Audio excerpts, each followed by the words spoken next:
राधे राधे राधे राधे राधे राधे राधे राधे राधे राधे राधे राधे राधे राधे राधे राधे राधे राधे राधे सर्वजण ऐकत आहे सुवर्ण सिंहासनावर प्रत्यक्ष प्रभू ऐकत आहे आणि तपस्वेस परिधान केलेले राजपुत्र लव आणि अंकुश रामचरित्राचे गान गायन करतात.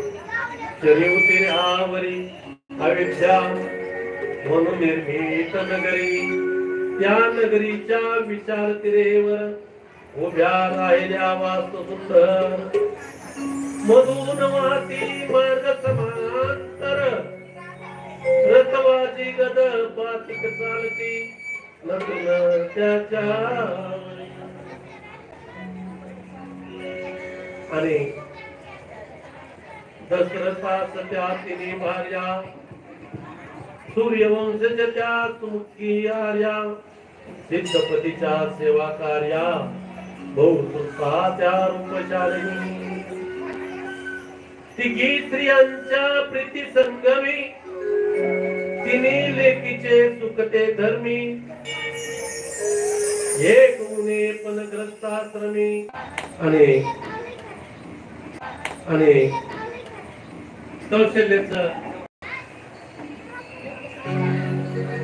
शेजाऱ्याचं लेकरू आले की कौशल्याचं काळीज असं दुःख व्हायचं, दुःख वाटायचं. म्हणून काय करावं? उगा काळे जाऊ माझे उरले, पाहुणी मिळी फुले, आणि दुःख करायचं. म्हणून राजा दशरथ म्हणताय का बाई उदास तू, मनाला काय कर आवड का, उदास का तू आवर वेळे, नैना तील पाणी लाडले कौशल्ये राणी. वसंताला करुवर आले तव पालवी, का तू उदास आहे? म्हणून दशरथाने गुरुकडे गेले, यज्ञ केला आणि त्या यज्ञातून यज्ञ देवानं फळ दिले. दशरथा घे हे पायस राम, दशरथा घे हे पायस राम, आणि ते फळ दिले. आणि मग चैत्र महिन्यामध्ये प्रभू रामचंद्राचा अवतार होतो आहे, जन्म होत आहे.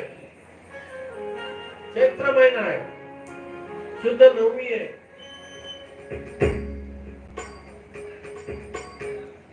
तिथी गंधयुक्त आणि उष्ण वारा आहे. चैत्राच्या महिन्यात कसं असतंय, किती ऊन असतं, आणि दुपारचा प्रहर आहे, 12 वाजलेले आहे, नारळ फोडाय, आणि शिरावर सूर्य थांबलाय.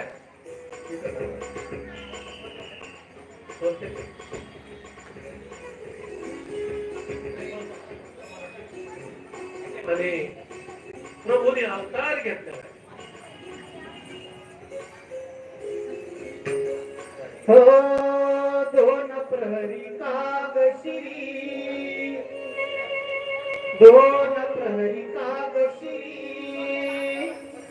सूर्य थांबला, राम जन्मला, राम जन्मला, राम जन्मला, राम जन्मला, राम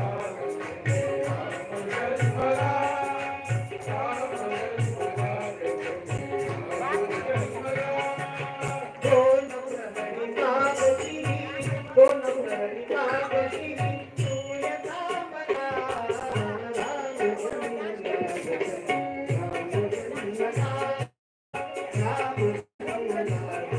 राम जन्मला, राम जन्मला, राम जन्मला, राम जन्मला.